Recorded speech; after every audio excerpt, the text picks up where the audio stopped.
Teman-teman sekalian yang berbeda ya, membela klien bayar dengan membela rakyat. Sangat berbeda. Berbeda betul. Ya.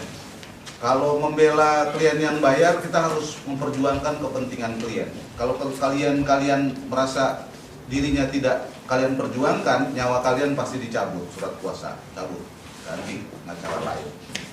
Jadi mau nggak mau dia harus pintar melayani kliennya. Kadang apalagi melayani klien yang bajingan gitu ya. Bajingan tengik betul, udah penjahat terus minta bebas gitu. Itu satu tantangan yang luar biasa. Nanti kalian akan mengalami masa-masa itu. Nah, berbeda dengan membela kasus-kasus rakyat, kasus-kasus yang komunal, mungkin juga kadang-kadang yang individual. Nah, kata kunci daripada membela kasus-kasus rakyat, komunal maupun individual itu adalah hubungan kedekatan kalian. Kalau bahasa LSM-nya sebenarnya judulnya pengorganisasian. Jadi kalian ini bukan orang-orang hebat yang harus punya jarak dengan rakyat, yang mulutnya harus lebih kecil dari kupingnya. Kadang pengacara-pengacara ini mulutnya lebih gede daripada kupingnya, orang disuruh dengar daripada dia disuruh mendengar. Itu prinsip, kecil tapi prinsip itu ya. Jadi kalau kalian mau menjadi advokat yang hebat membela rakyat, kupingnya harus lebih besar daripada mulutnya ya. Otaknya harus lebih sederhana dibandingkan dengan rakyat. Jadi rakyat yang dicekokin yang rumit-rumit, sesuatu yang rumit harus bisa kalian sederhanakan sehingga rakyat itu mudah mengerti. Bukannya malah rakyat dipaksa-paksa oleh sesuatu yang rumit. Saya kasih contoh. Saya menangani korban pelanggaran HAM permanen Papua, penyerangan asrama. Anda bisa bayangkan bahasa Indonesia aja dia nggak ngerti. Terus kita mau mengajari dia menjadi saksi di peradilan HAM di Makassar. Itu gap psikologisnya kan udah luar biasa itu banyaknya. Kan? Kalau kalian paksa-paksa, kelihatannya dia waktu berkomunikasi dengan kalian pinter gitu, iya, tapi begitu bersaksi dia diam. Terus kalah, terus kalian marahin dia. Nggak bisa, introspeksi diri. Ya, apalagi ini dari daerah-daerah, pengalaman saya di daerah. Rakyat sekarang membutuhkan orang-orang pinter yang bisa menyederhanakan masalah, bukan yang jaim, bukan yang membuat gap tertentu. Wah, saya advokat, ngapain saya ngurus-ngurusin, datengin ke kampung-kampung yang becek penuh ratap tangis gitu ya. Kalau mau dia yang datang ke kantor saya. Ngapain gua datang ke desa sana, gua terancam nanti sama detasemen 88. Ngapain? Kalau udah kayak begitu, sebaiknya lu keluar aja deh, nggak usah ikut pelatihan lagi. Rakyat sekarang membutuhkan itu. Sekarang sangat membutuhkan itu. Ya, jadi sekali lagi komunikasi dan pengorganisasian itu penting. Ya, dan cara berkomunikasi mulutnya harus lebih kecil daripada kupingnya. Kupingnya itu harus lebih gede karena kadang-kadang bahasa rakyat itu banyak bahasa yang menunjukkan sungguh-sungguh kepastian hukum dan rasa keadilan rakyat. Pengalaman saya. Entah kalian di buruh, entah di petani, entah di mana lah. Karena kebetulan saya pengalamannya banyak di daerah konflik. Ya. Mana semua daerah konflik Indonesia saya tangani. Bahkan sekarang di Profit, saya ini lawyernya RMS sekarang. Profit. Lawyernya RMS. Saya dibayar Profit oleh RMS. Ya. Tadi saya punya pengalaman daerah konflik, bela petani, bela buruh, bela macam-macam. Jadi pengalaman saya memang mulutnya harus lebih kecil dari kuping. Apalagi kalau kalian mampu mengorganisir sampai membuat jaringan bawah tanah. Nurdin M. Top itu, ya, itu karena dibela rakyat makanya dia lepas terus, bukan karena Nurdin M. Top hebat. Saya bisa ketemu Nurdin M. Top. Bisa. Ya. Nah, jaringan bawah tanah itu penting. Kalau dulu order-order ngebom itu saya sempat dikasih tahu, ya, karena kita tahu perdagangan senjatanya itu ada di mana. Kan, apalagi di kawasan Asia. Nah, itu karena pergaulan kita dengan rakyat. Nah, yang gitu-begitu juga harus jadi pengalaman kalian. Kenapa? Ya, keuntungannya adalah saya dari orang kampung langsung jadi lawyer, dikenal secara internasional karena nanganin kasus-kasus kayak begini. Walaupun ada faktor nasib, tapi kalau dilihat dari kondisi republik ini, kayaknya kalau kalian serius, nasib kalian mungkin akan sama dengan saya. Begitu nanganin kasus politik, langsung naik. Karena kasus-kasus politik yang bernuansa pidana atau pelanggaran hak asasi, kita langsung berhadapan dengan state yang sangat keras, dengan state aparatus yang sangat kejam, sehingga membutuhkan keterampilan yang luar biasa. Bukan hanya keterampilan hukum acara. Hukum acara jelas sidangnya, panggil, tangkap, tahan, pra penuntutan, tuntut, pengadilan, sidang, banding, kasih ya, sama di mana-mana juga begitu. Ya, mau ke Amerika juga begitu, ke Jepang juga begitu, ya kan, prosesnya ya begitu aja. Dan kalau kalian udah ngalamin sekali, pengalaman saya nggak tahu ya, tapi asisten-asisten saya juga begitu, sekali aja sidang, biasanya udah langsung ngerti itu alurnya. Cuman problemnya adalah yang kecil-kecil itu, filosofi-filosofi dasar dan teknik-teknik dasar itu. Nah, jadi diskusi kita hari ini saya bukan mau ceramah soal KUHP, tapi saya mau membagi pengalaman dan kita diskusikan tekniknya itu dari kecil-kecil itu bagaimana supaya kita bisa membela rakyat. Salah satu nilai keberhasilan seorang advokat menangani kasus politik adalah menjadikan proses peradilan itu panggung politik dan memunculkan kliennya menjadi tokoh. Budiman Sujatmiko itu terkenal bukan pada waktu dia anggota PDIP, pada waktu diadili kasus 27 Juli. Ya, bagaimana caranya? Kalau bahasa kasarnya, seorang terdakwa atau tersangka yang pecundang itu diproses melalui proses peradilan pidana dan kita jadikan proses itu menjadi panggung dan dia menjadi tokoh. Gimana caranya? Karena kalau tidak, sebenarnya kalian hanya penggembira, pelengkap penderita. Oh iya, sesuai dengan KUHP, orang dituntut 5 tahun harus ada lawyernya. Dia nggak bisa ngadain lawyer, negara nunjuk, selesai. Ya kan? Di mana-mana di Fakultas Hukum belajarnya ya begitu. Tapi bagaimana mengemas isu, bagaimana mengorganisir korban-korban yang menjadi tersangka itu, memiliki kesepakatan dan platform pembelaan, agar proses persidangan ini kita jadikan juga untuk pembelaan, membela kasus-kasus rakyat, karena biasanya dia dipidana karena dia membela kepentingan rakyat, dan menjadikan dia tokoh. Bagaimana caranya? Nah, ini yang harus kita diskusikan, mengolahnya, dan itu nggak ada di Fakultas Hukum. Di PKPA juga nggak ada. Saya ngajar di PKPA. Ya, saya ngajar juga di PKPA. Nah, itu yang kita mau diskusikan sekarang. Ya, saya masuk kepada materinya. Ya. Awalnya, sekali lagi, tolong selain kalian belajar di sini, belajar KUHP, belajar sidang, kalian juga belajar bersama rakyat, mengorganisir, terutama rakyat-rakyat yang potensial akan dijadikan sasaran, entah itu untuk proyek politik atau memang untuk jadi sasaran politik, kalian organisir itu. Atau mungkin saya mau menantang kalian. Kalian bisa, bagaimana bisa melihat dan membaca peta kelompok-kelompok Islam fundamentalis yang potensial untuk menjadi teroris.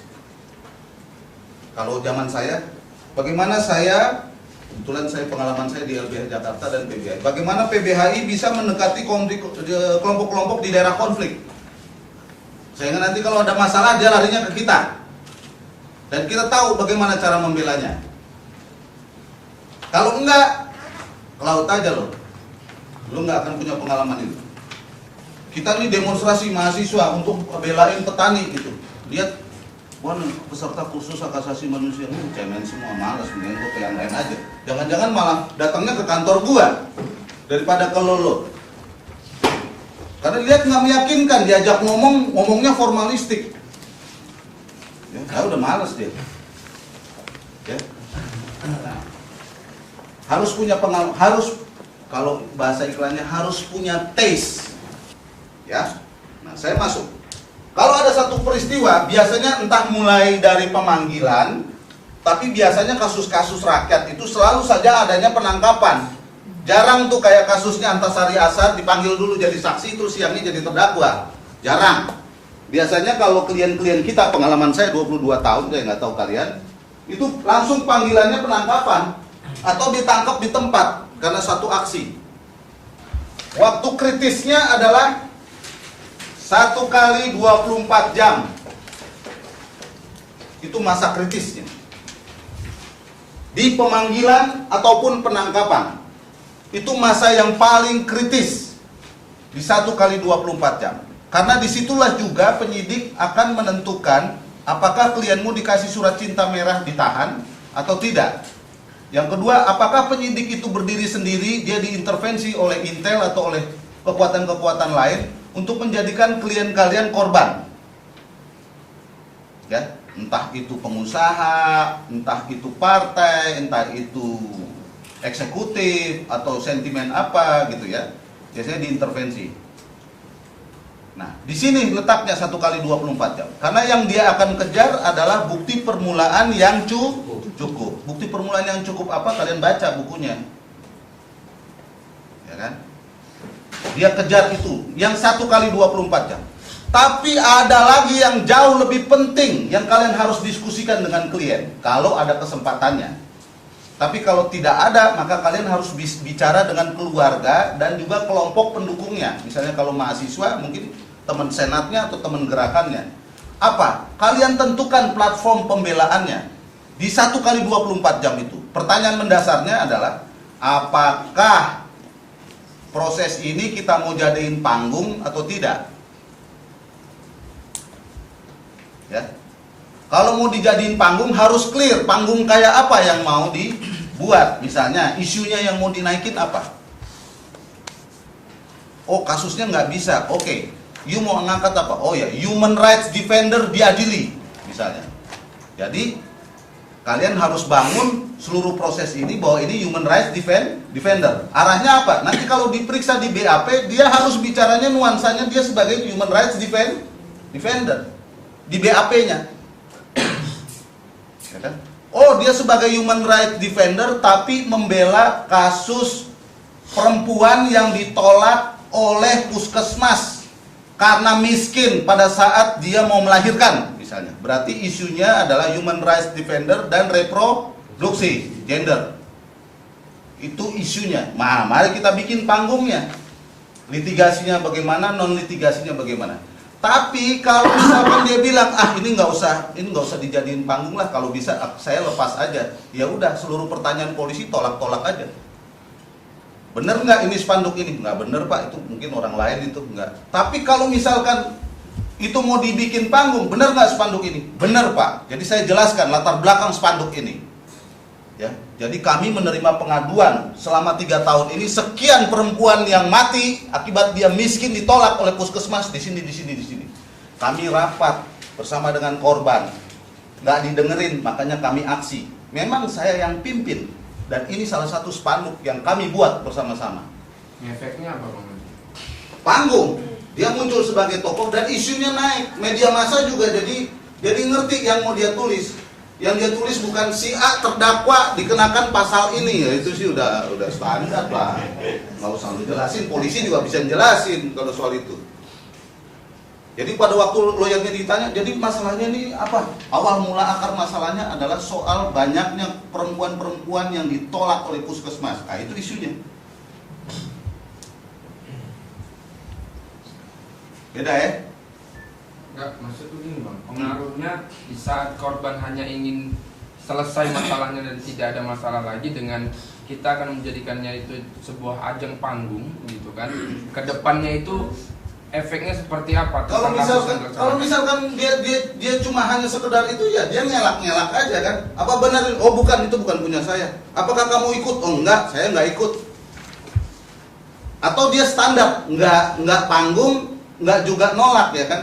Ya udah standar aja, berarti kalian hanya jadi pelengkap penderita.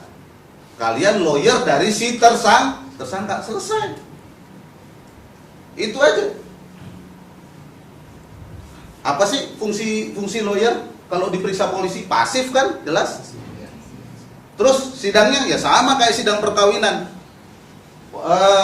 Bacain dakwaan, eksepsi enggak? Ya kalau misalkan panggung eksepsi kita buat. Karena disitulah kita buka kesempatan kita untuk mengeluarkan pendapat apa persoalannya, ya kan? Nah, kalau misalkan kita terdakwa biasa-biasa aja, ya cari aja dakwaannya sudah sesuai nggak dengan KUHP. Kalau enggak, ya udah dieksepsi. Itu bedanya. Itu harus selesai di 1 kali 24 jam. Karena polisi juga akan menyelesaikan itu di 1 kali 24 jam. Kalau kasus itu gede, biasanya dia lapor sampai pada tingkat intel-intel di pusat-pusat kekuasaan di Jakarta. Misalnya ke BIN, ke Kejaksaan Agung, ke Pusat Data Intelijen Angkatan Darat. Tergantung kalian musuhnya siapa. Ya kan? Ke Sekretaris Militer SBY. Ya, ke DPP Partai Demokrat. Itu kan pusat-pusat kekuasaan yang kadang-kadang berkepentingan dengan ini 1 kali 24 jam. Ya, jadi itu nggak berdiri sendiri sebagai kriminal biasa. Prosesnya akan dia tunjukkan seperti kriminal biasa. Nah, kita bikin itu juga menjadi peristiwa bukan kriminal biasa. Biasanya aktivis bilang itu adalah kriminalisasi human rights defender atau kriminalisasi tuntutan rakyat. Nah, kalian terserah kalian nggak pintar-pintarnya. Nah, itu namanya teknik artikulasi. Kalian juga harus pintar. Oh, ada 10 penjelasan, kira-kira kata kuncinya apa? Jangan nanti begitu ditanya wartawan yang kalian jelaskan kronologi. Ingat loh, kalau kalian diwawancara TV atau radio, hitungannya detik. Detik. Jadi kalian harus dapat angle-nya. Angle apa ya? Kata kuncinya yang menjadi isu apa? Kayak tadi itu kan. Oh, human rights defender soal hak reproduksi perempuan. Human rights defender soal kriminalisasi hak rakyat atas tanah. Apalagi?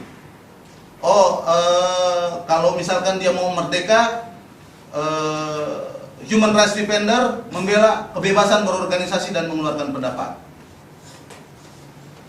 Itu harus pintar. Dan itu harus dilatih. Harus cepat. Ya, itu harus dilatih. Saya juga dulu sama kayak kalian, terkencing-kencing kalau ditanya. Jangan kalian lihat sekarang. Ya, itu penting. Kalian dapetin. Karena kalau enggak, ya beritanya juga biasa. Apa bedanya copet yang dibela lawyer Johnson Panjaitan dengan rakyat yang dituduh merusak kantor perkebunan Nusantara yang dibela oleh peserta kursus hak asasinya Elsam? Kuhapnya sama, ya sama kan kuhapnya? Apa bedanya? Kalau nggak ada bedanya malu, aduh, malu-maluin. Ya, jadi mengolahnya itu. Ya. Jadi 1 kali 24 jam biasanya versi polisi, versi penyidik, versi intel adalah mendapatkan bukti permulaan yang cukup. Nah, versi kalian adalah bagaimana mendapatkan persoalan-persoalan dasarnya dan menemukan platform pembelaan dan menentukan siapa tokohnya. Kadang-kadang yang ditangkap 10 orang, nggak mungkin 10-10-nya kita munculkan. Maka biasanya teorinya adalah teori bintang. Siapa bintangnya? Itu harus dipilih dari antara 10 itu siapa. Karena kalau 10-10-nya kita majuin ya nggak mungkin lah, dan susah, mustahil itu. Harus ada satu. Dan satu itu bukan yang hebat, bukan. Yang potensial. Misalnya, kalau kasusnya pembela human rights defender dan reproduksi, oh biasanya perempuan yang lebih jago ngomongnya. Karena perempuanlah yang bisa menjelaskan betapa pentingnya reproduksi. Ya, walaupun ada tokoh laki di situ, dia ketuanya sebenarnya. Nah, biasanya kalian akan mengalami kesulitan problem eksistensial karena nggak ada satupun korban itu yang nggak mau muncul. Advokatnya aja saling berebut sikut-sikutan muncul, apalagi terdakwanya kan. Nah, disitulah pentingnya tadi pelajaran yang pertama, komunikasi. Karena kalau dia megalomania, orangnya juga nggak respect. Nah, disitulah pentingnya komunikasi. Nah, komunikasi itu proses transformasi pendidikan. Kalian bangun kapasitasnya. Karena dia kan nggak ngerti hukum acara, nggak ngerti proses hukum. Nah, kalian jelaskan bahwa panggungnya nanti akan kayak begini.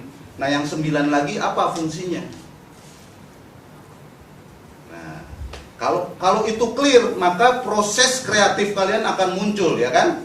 Nanti ada yang mau mogok makan, nggak mau di BAP.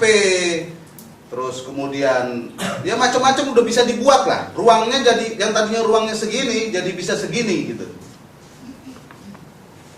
Ya kan? Kalau clear di 1 kali 24 jam. Jadi fungsi dari advokat atau pembela hak asasi dalam kasus ini bukan hanya apa yang tercantum di KUHP, tapi bagaimana mengolah kasus itu. 1 kali 24 jam. Ya. Pelajaran penting adalah kalau tadi saya mengharuskan kalian berkomunikasi dengan klien atau dengan pengorganisasian masyarakat, pelajaran berikutnya adalah kalian harus menjaga hubungan baik dengan wartawan. Nggak perlu menjaga hubungan baik dengan polisi, jaksa, hakim, nggak perlu menurut saya. Nggak perlu. Kalau kalian menjadi pembela rakyat. Tapi kalau kalian mau menjadi seperti saya, ya berinvestasilah supaya baik dengan polisi. Karena saya dulu ditangkap, dia masih kanit, sekarang udah jadi jenderal, tinggal konspirasi, nanganin kasus gede, ya kan? Ya. Itu otak jorok kalau begitu. Ya. Nah, makanya saya mau mengatakan nggak penting punya hubungan baik dengan polisi, dengan jaksa dan hakim. Justru dia itu pelaku-pelaku pelanggar hak asasi. Apalagi kalau sudah order dari Jakarta atau order dari kekuasaan tertentu. Pokoknya jangan lepas, sikat terus. Kan? Jadiin dia tersangka, walaupun lemah, pokoknya jadiin tersangka. Dokumen intelijen bagaimana caranya disulap menjadi dokumen hukum. Itu gimana caranya? Kalau dulu terbuka, kalau sekarang dia kan hati-hati dia. Ya kan? Laporan kalian mungkin dikuntitin karena kalian nangani kasus mendampingi masyarakat di mana kan selalu ada catatannya tuh, catatan indra. Hari ini mimpin demo, hari ini begini, hari ini begini. Catatannya, oh ini nih simpulnya nih, mastermind nih salah satu kuncinya. Ntar begitu ini demonya gede, saya ambil dia. Apalagi sekarang Intel sudah pinter, dia udah mungkin juga banyak yang sekolah di IKJ. Jadi kalau ada aksi, dia sekarang itu bukan hanya mencatat tapi pakai kamera disorot gitu. Sorot.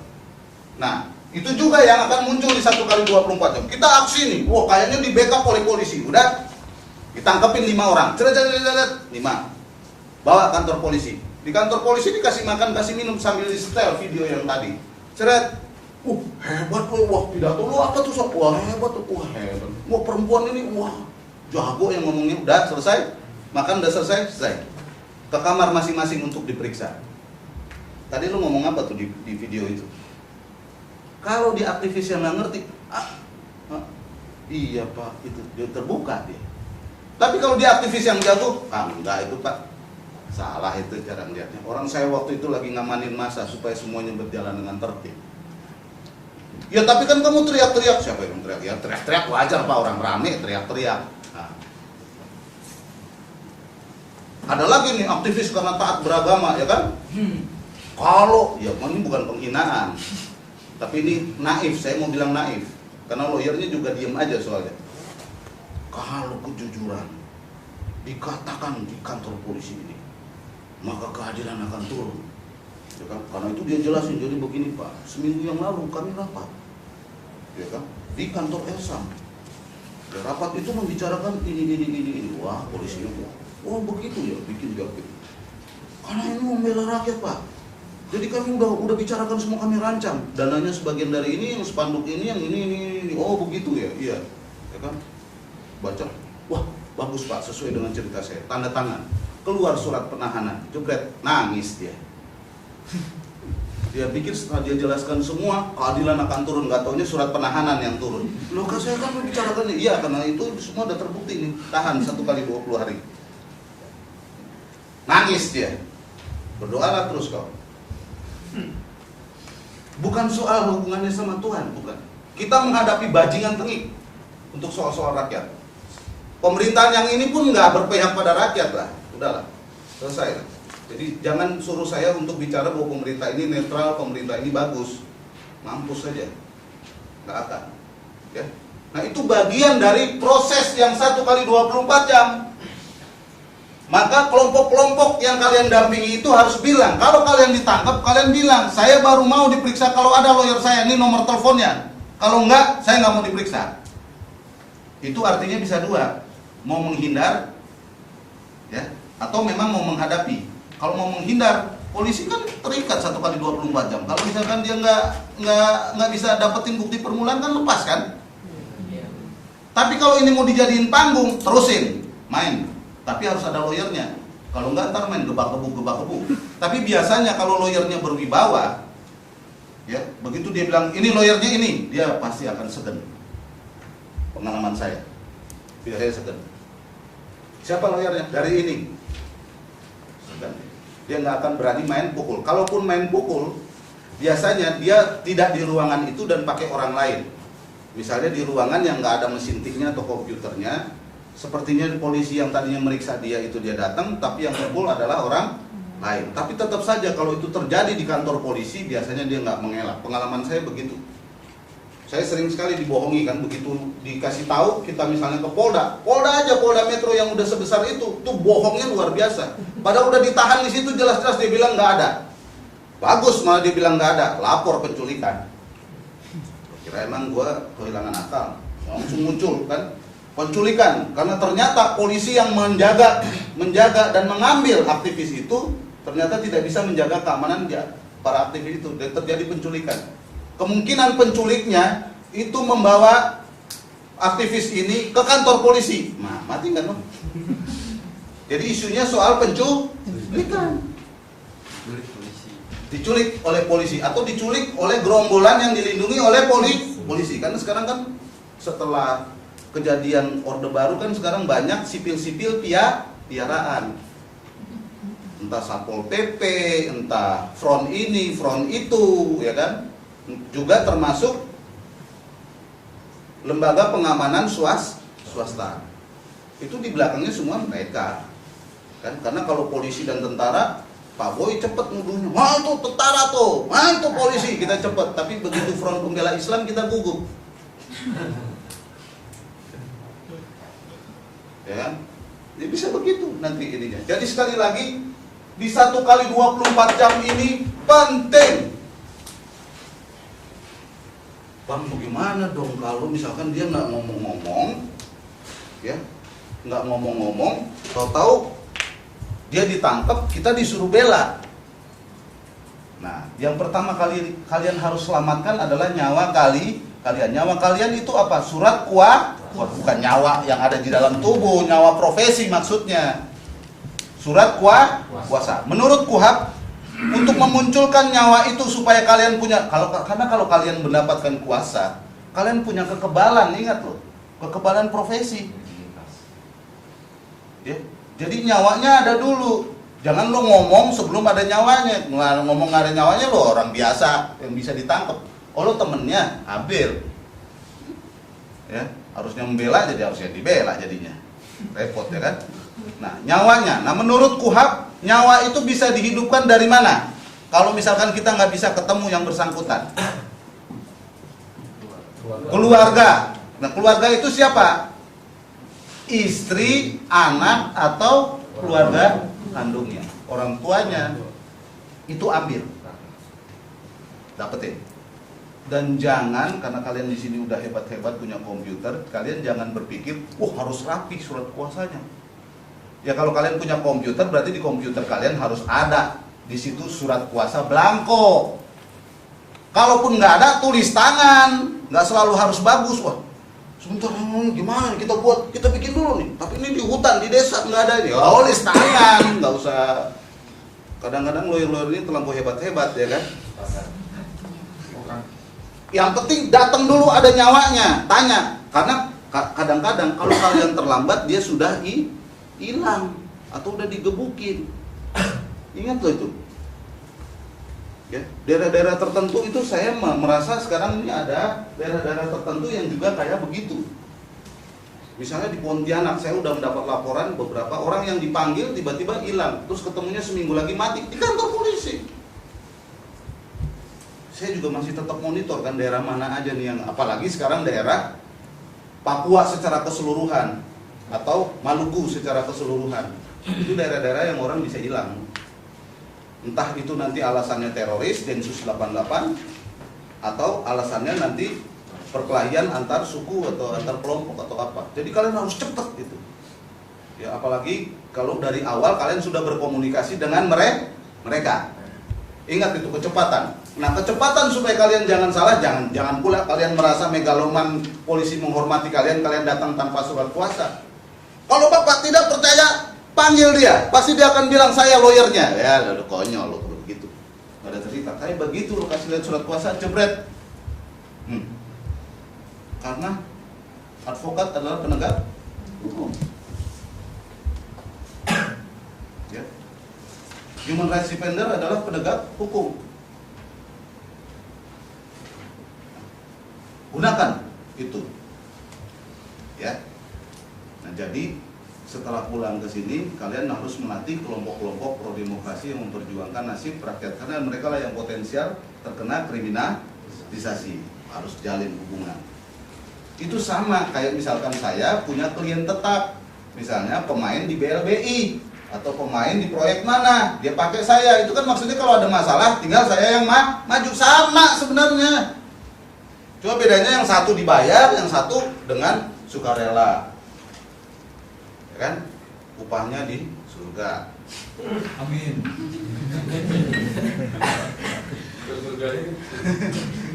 Kalau masih ada surga ya maksudnya. Ya, sekali lagi 1 kali 24 jam penting, clear. Ya, clear. Nah, kalau misalkan ini sudah lewat 1 kali 24 jam, maka yang akan muncul adalah surat perintah penahanan. Biasanya 1 kali 20 hari. Nah, kalau di 1 kali 24 jam klien kalian itu mogok makan, tidak mau diperiksa, kemudian keluar surat perintah penahanan, secara KUHP kalian punya hak untuk mengajukan pra-peradilan. Ya. Tapi kalau kliennya sudah mogok makan, nggak mau diperiksa, lawyernya penakut, ya siapa yang mau ngasih tahu keluar? Lo datang besuk aja lo takut. Ya repot kalau kayak begitu. Kalaupun kalian takut, kalian harus mengajari supaya keluarganya berani untuk besuk. Tapi sekarang ini polisi juga berani terang-terangan menolak datangnya keluarga. Tapi kalau advokat datang, nah itu jadi catatan tersendiri kan. Pengacaranya datang ditolak. Nah, itu udah pelanggaran HAM, pelanggaran KUHP. Jelas itu. Ya. Karena itu kalian harus memiliki jiwa yang besar. Kalau saya ke asisten-asisten saya bilang, lu begitu lulus sarjana hukum, letnan 2 levelnya. Jadi kopral-kopral itu jangan kasih kuliah lu soal KUHP, nenek moyang. Ya. Terus perwira kalian itu. Nah, karena itu harus tampil sebagai perwira, digertak-gertak harus lebih kuat. Paling gertak berdebatnya soal apa sih? Soal KUHP kan. Nah, kuncinya di kalian apa sih? Surat kuasa. Kalau surat kuasanya ada, dia mau nolak apa? Tinggal ingetin aja. Karena sekarang ini supaya kalian tahu, ini juga penting kalian kasih ya. Polisi itu kan sipil. Ya.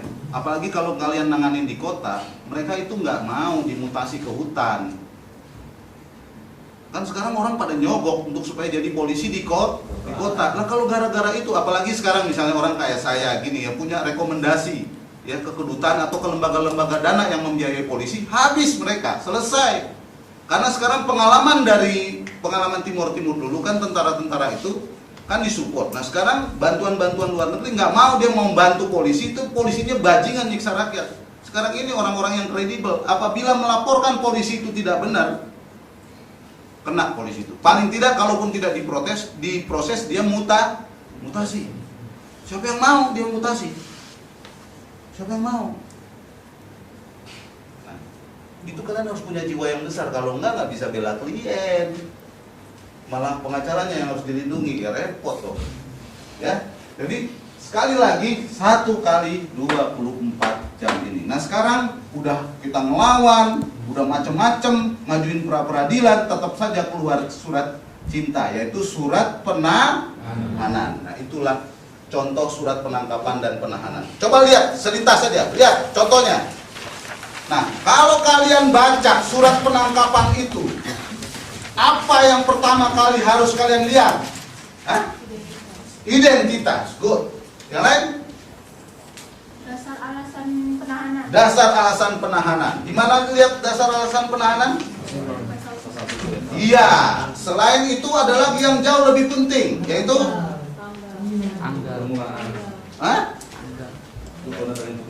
Iya, bukan itu. Iya, tapi bukan itu. Ada lagi yang lebih penting.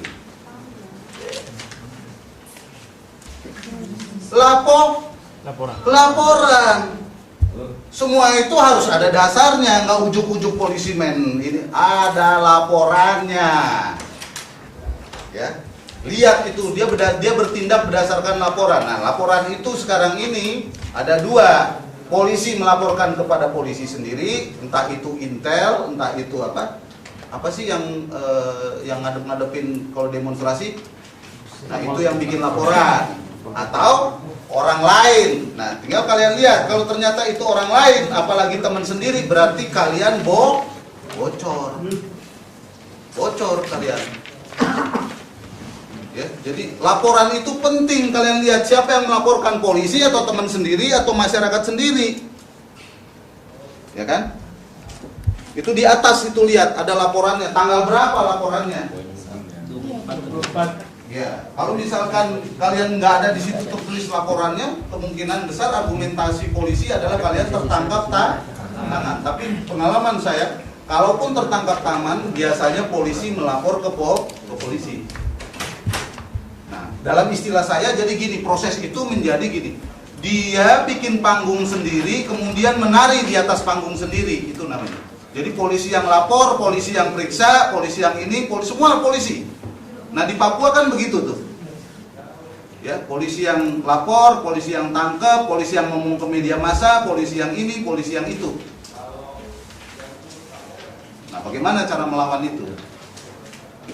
Nah, itu bagian dari pertanyaan mendasar nanti dalam soal strategi, ya. Jadi udah benar laporan, identitas, ya, tentang substansinya, dasarnya apa, di situ ada uraiannya. Kemudian juga ada soal tanggal. Karena untuk menguji apakah dia masih dalam konteks 1 kali 24 jam. Ya. Harus baca. Saya agak kenceng ngomongnya. Harus baca.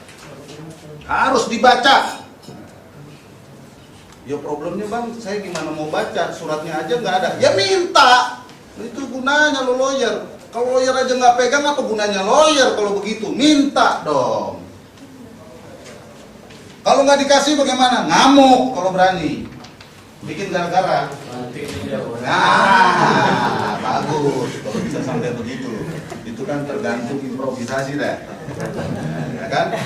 Kalau kalian berani melakukan itu, kalian berani menabung tabungan yang paling besar. Mau laki-laki mau perempuan, pengalaman saya begitu. Ya, semakin konflik, semakin kenceng tabungannya. Karena dia nggak akan berani pukul kalian sebenarnya. Kalau kalian pintar memainkannya. Ya, nah, tangkap, tahan. Sekarang. Ya, di tahanan sama juga, lihat suratnya, sama juga yang harus kalian perhatikan itu sama. Tapi lihat tanggal. Dan kalau misalkan kalian memang sudah dari awal platformnya udah menentukan mau cari gara-gara sama polisi, maka nasihat pertama yang kalian berikan pada klien adalah, klien kan dikasih surat. Nasihat pertama dari seorang advokat apa? Kalau dia dikasih surat penangkapan, surat penahanan, biasanya kan main backdate tuh kalau misalkan ke aktivis ya kan, apalagi dia dicomotnya di aksi atau di rumahnya atau di mana lagi rapat, biasanya apa? Nasihat pertama dari seorang advokat adalah apa? Menolak. Nah, kalau dia tanda tangan setuju dong. Ya menolak dong. Nah, cuman kalau dia lebih pintar lagi, menolak di situ harus dibuat catatannya. Menolak karena saya ditangkap oleh polisi yang tidak jelas apakah dia polisi atau tidak karena tidak menunjukkan identitasnya. Nah, itu kan kelihatan klien kalian pintar. Tapi kalau menolak asal menolak aja ya udah bagus lah. Soalnya saya nggak mau, tolak, ya kan? Karena biasanya itu yang dikejar oleh polisi. Dan di mana-mana polisi bajingan-bajingan ini selalu bilang, saya hanya menjalankan tugas. Nah, gitu. Karena menjalankan tugas kalian jadi lemah. Kalau menjalankan tugas makanya lu bajingan. Tuh, dalam pikiran kita begitu. Nenek moyang, memang kalau lu orang kecil kenapa? Justru orang kecil lu tahu diri, jangan nindas rakyat yang membela kepentingan rakyat.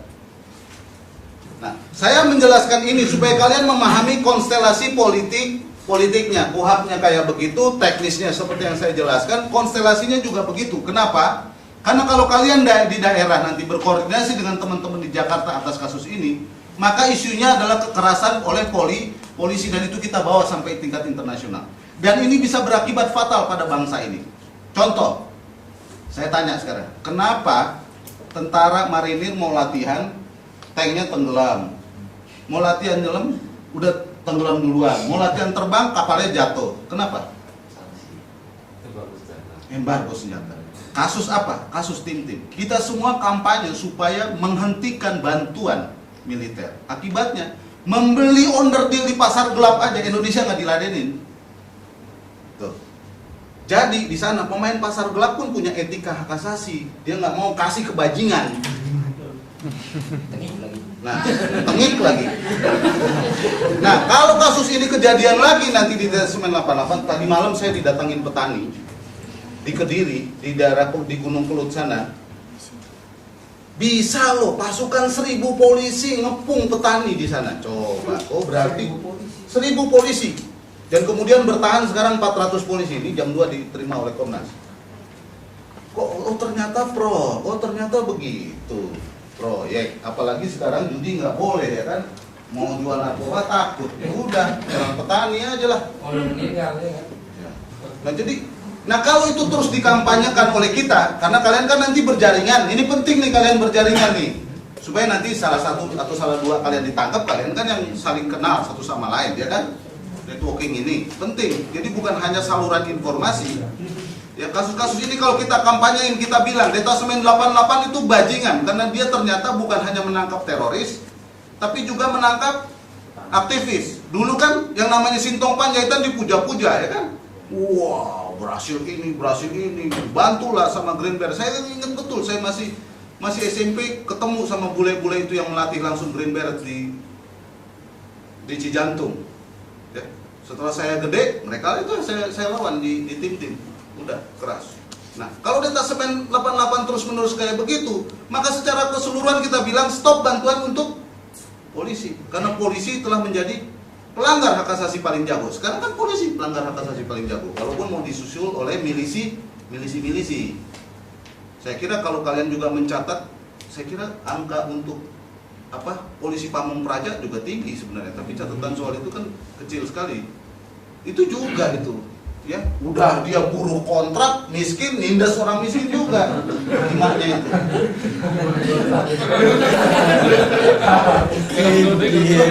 Bagaimana orang dia karyawan kontrak kok?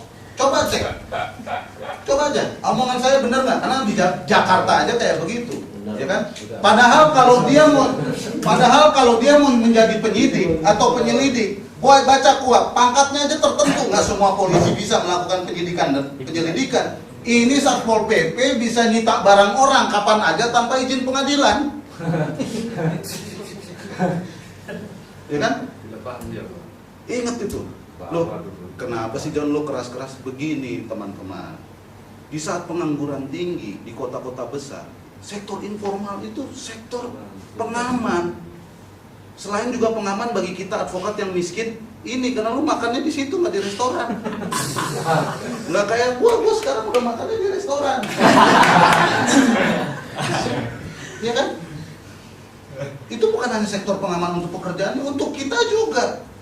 Anda bisa makan 5.000, 6.000 itu kan karena mereka ada. Kan? Dan itu fenomena kota besar sekarang.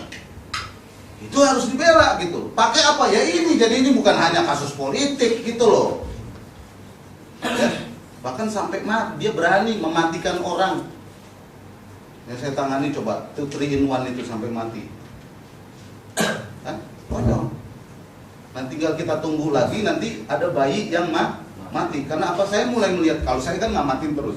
Kadang-kadang di jalan itu yang ikut menghentikan untuk 3 in 1, saya sambil gendong bayi. Coba Anda bisa bayangkan kalau dia lagi gendong bayi gitu, dikejar oleh Satpol PP, jatuh. potensi ya anak kecil itu mati. You mau bilang itu karena kecerobohan ibunya? Lo berhadapan lo sama gua lo. Kalau lu nyalain ibunya. Kita ini advokat ini kan, wah, habis sih masyarakatnya anarki. Nyalain rakyat. Giliran aparatnya itu anarki lebih dulu, nginjak-injak hukum, kemudian giliran rakyatnya bereaksi terus kita bilang anarki. Media juga begitu kan? Anarki ini rakyatnya nih, lu ngelindungin yang salah sih. Jadi penting ya, ini perspektif konteks politik saya harus jelaskan sama kalian ya. Nah, kalau dilihat dari di sini bisa dimainkan. Ya, di sini juga bisa dimainkan. Kalau misalkan kalian sudah melihat pelanggaran-pelanggaran di sini, itu semua dicatat secara teknis. Ya, dicatat. Kalau kalian merasa polisinya tidak benar, ini yang nggak banyak advokat lakukan. Kirim surat ke kejaksaan, kirim surat ke pengadilan. Karena sebenarnya proses ini di bawah kontrol dari jaksa dan pengadilan. Cuman brengseknya pengadilannya tidak mau melakukan fungsi kontrol secara horizontal. Saya kasih contoh. Kasus peradilan anak yang di lapangan terbang di Soekarno-Hatta. Itu kan dia ditahan oleh polisi 29 hari. Harusnya begitu berkas itu dinaikkan ke kejaksaan, kejaksaannya harusnya koreksi dong. Pertanyaannya adalah kenapa anak ini ditahan? Penahanan adalah hal yang harus dihindari sesuai dengan Undang-Undang Perlindungan Anak. Ini enggak diterima, bahkan dimajukan ke pengadilan. Berarti proses yang dibawa itu diterima di dalam proses penuntutan, nggak ada masalah. Kemudian dilimpahkan ke pengadilan, nggak ada. Nah sekarang mereka bilang, loh tindakan pengadilan kan sudah benar karena putusannya tidak menyalahkan anak tapi mengembalikan kepada orang tua. Mengembalikan kepada orang tua adalah tindakan. Lantas pertanyaannya, yang 29 hari ini yang lo bawa ini siapa yang salah? Nggak ada yang salah. Konyol. Ini semua namanya proses pemidanaan. Kok nggak ada yang salah? Jadi benar Bismar, ini harus dicopot, ini harus dicopot. Ini kan nggak semua melindungi. Jadi pengadilan itu tempat keranjang sampah melegitimasi proses penuntutan dan penyidikan. Jadi penting kalau ada di sini kalian lihat nggak benar, tulis.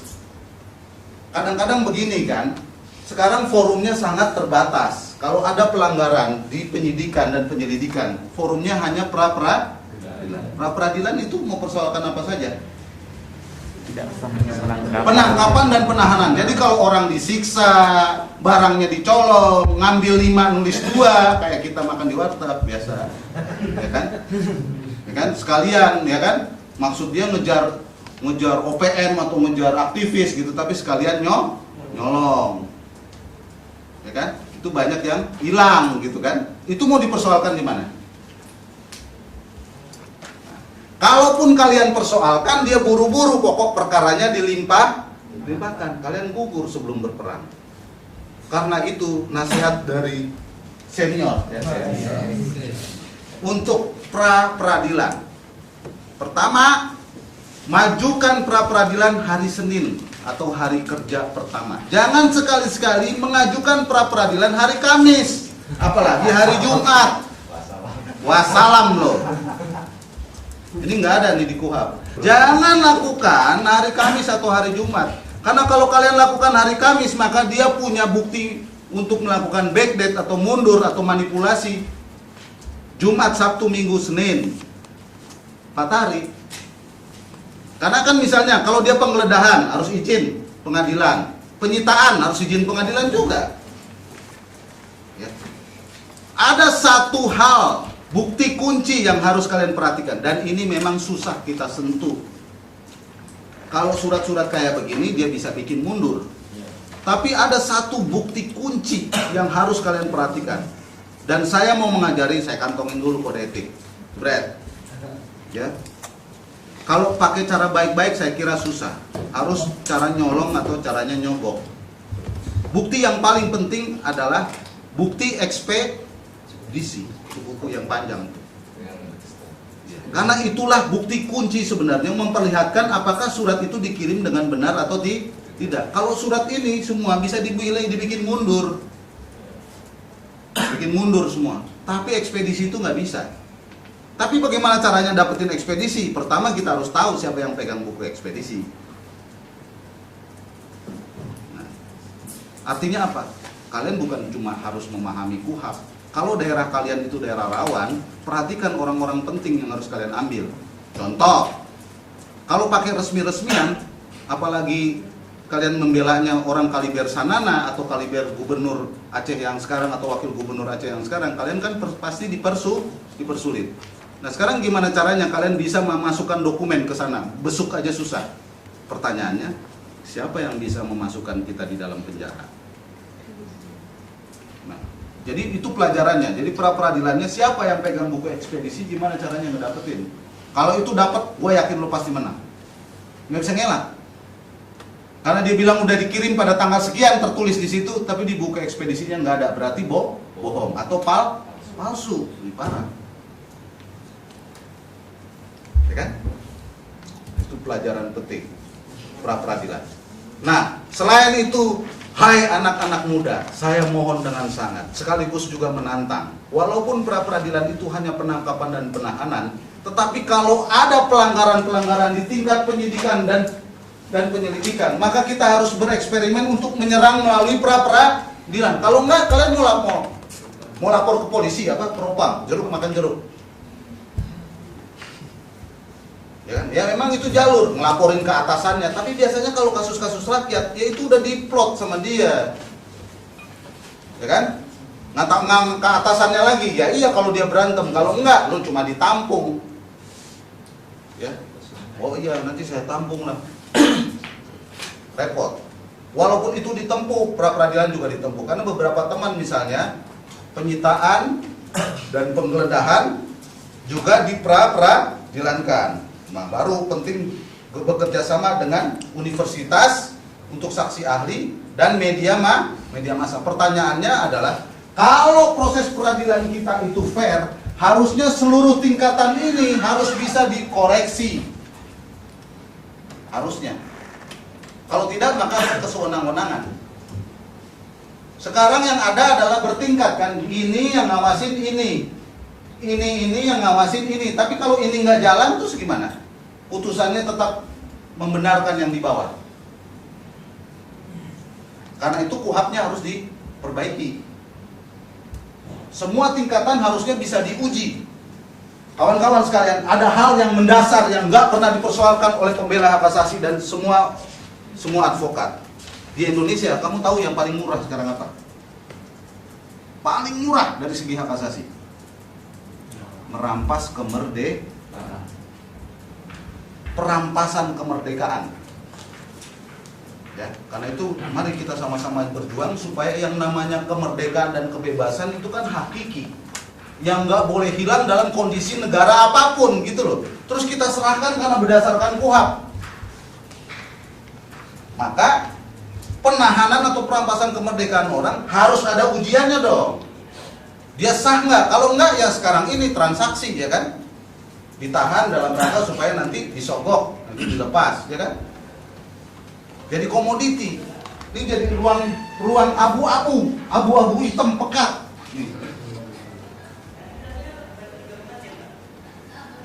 Isu perlawanannya adalah perampasan kemerdekaan. Itu yang sekarang mau dirampas dengan alasan teroris, dengan alasan stabilitas negara, dengan alasan apa sih, provokator, apa sih kalian itu misalnya. Kalau kiri udah enggak ya sekarang ya, malah kanan sekarang. Ya, alasannya kan macam-macam. Orang boleh dirampas kemerdekaannya, maksudnya ditangkap dan ditahan. Itu harus dilawan, harus ada forumnya yang bisa menguji. Nah dulu itu namanya hakim. Baca lagi deh. Itu yang harus diperjuangkan. Jadi ada forum untuk menguji supaya polisi tidak sembarangan menangkap dan menahan orang. Ya, supaya itu jangan dijadikan komoditi. Ya, sekali lagi pra-peradilan walaupun administratif itu penting, intip buku ekspedisi. Ya. Nah, lanjut. Pelajaran pertama. Ya, ini udah lewat nih penahanan nih, udah ditahan orangnya. Saya tanya sekarang, kalau kalian mau lulus, entah itu waktu kuliah di Fakultas Hukum atau kursus di PKPA, ya, kalau orang mau lulus, maka dia harus belajar. Kalau dia mau belajar, dia pakai apa? Pakai apa dia? Kalau dia mau lulus, dia harus belajar. Apa yang harus dipelajari? Hah? Materi. Ya kan? Materi. Terserah mau dari mana. Nah, kalau kalian mau menang, bela orang, ya, sidangnya jago, itu kan butuh materi. Di mana materinya? Di mana? Kronologis. Di mana dapat kronologis? BAP, berita acara pemeriksaan. Berita acara pemeriksaan wajib atau kebaikan hati? Wajib. Jadi advokat yang baik untuk memenangkan perkara dia harus pegang BAP. BAP. Sekali lagi BAP. Tolong perhatikan istilah-istilah saya.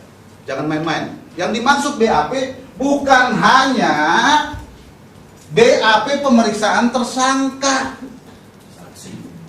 Lengkap. Karena di situ kalian akan lihat surat perintah ini, surat perintah itu, penggeledahan, penetapan ini, penetapan itu. Banyak advokat nggak punya BAP. Bahkan begitu dia minta BAP, dia dipecundang oleh bukan. Kalau masih polisi sama, kalau di polisi kan bahkan turunan-turunan dari tersangka. Kalau saksi dia nggak akan kasih kan. Jaksa apalagi. Biasanya dia dipecundang oleh panitera, apalagi advokat miskin kayak lo. Biasanya dia bilang apa? Mana dulu duitnya? Ya kan? Mana duitnya? Panitera tuh. Mana duitnya? Baru lo dikasih BAP. Ini saya harus jelasin supaya kita sama-sama ngantemnya. Ya gua sekarang udah lebih mudah. Oh berapa? Ya bikin kwitansinya. Lu tadi minta berapa? 500.000. Nih gua kasih 1 juta bikin kwitansi. Nah, pertanyaan kalau dia nggak mau terima, lu gua kasih minta 500, gua kasih 1 juta nggak mau. Jadi sebenarnya berapa itu? Bingung dia. Gue izin hakimnya, ntar gua kasih 1 juta nih, gua bilang sama dia. Bingung dia. Daripada kita ajak berantem, ya kan? Sekarang gua lapor. Pak Hakim, saya minta turunan BAP, dia minta 500, saya kasih 1 juta, dia nggak mau.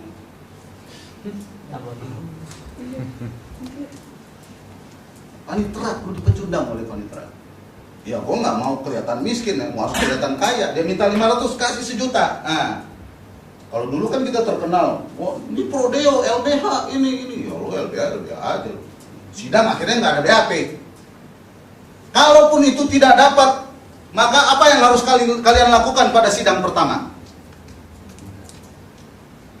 Kalau itu tidak dapat, kalian tetap dipecundangi karena ini penting betul, karena dia takut.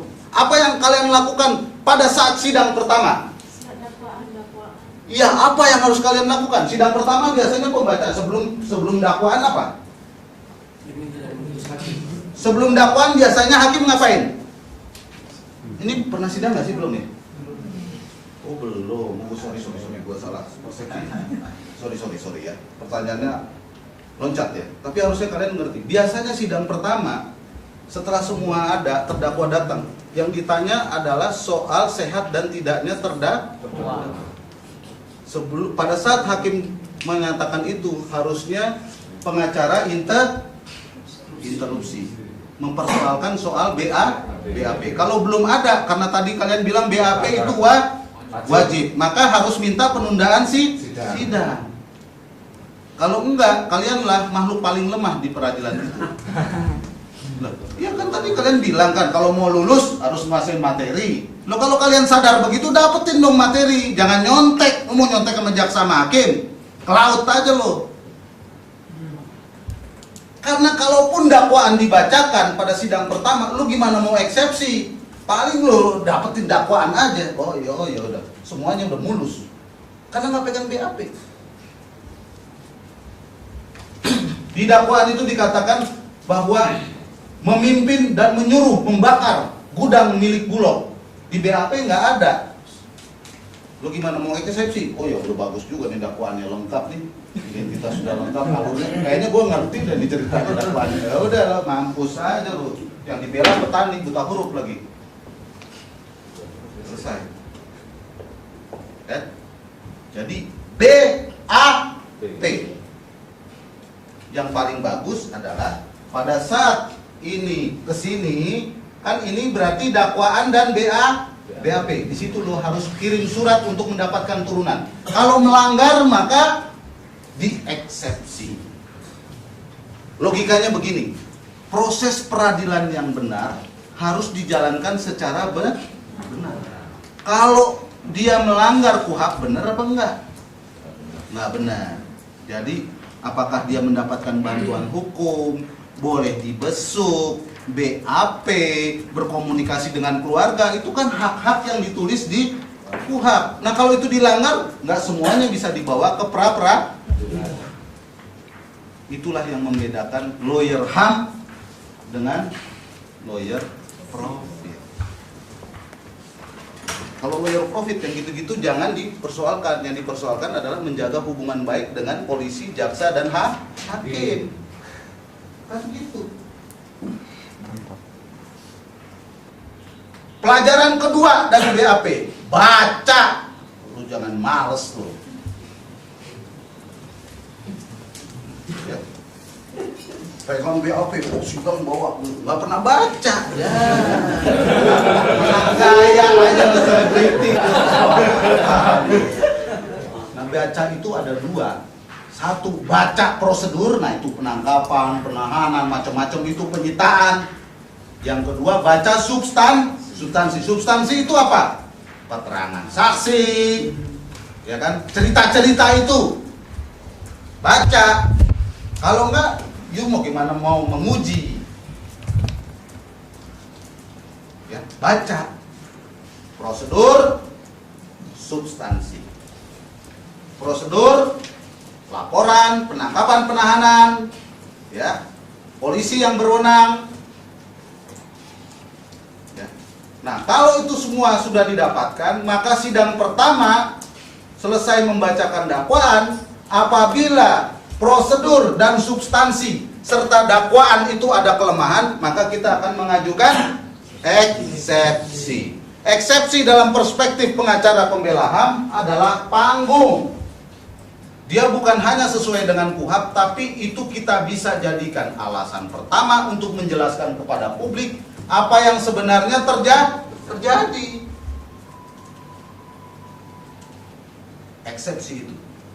Dan biasanya eksepsi kita pasti ditolak, pasti. Kita udah tahu, apalagi kasus-kasus yang tapi itu jadi dokumen hukum yang resmi, yang pada tingkat diplomatik itu bisa kita jadikan dokumen untuk mengadu ke kemana-mana, termasuk ke dunia internasional. Karena itu dokumen hukum, kalian nggak bisa dituntut. Karena panggungnya eksepsi, ya kita pakai eksepsi. Kalau panggungnya pra-peradilan, ya pakai pra-peradilan. Jangan kalian mengada-ada, walaupun idenya bagus, tapi kalau nggak ada dasarnya, kalian akan dibilang orang gila. Iya dong. Dia boleh aja bilang, oh eksepsinya ngawur, karena isinya tidak sesuai dengan apa yang diatur di KUHP.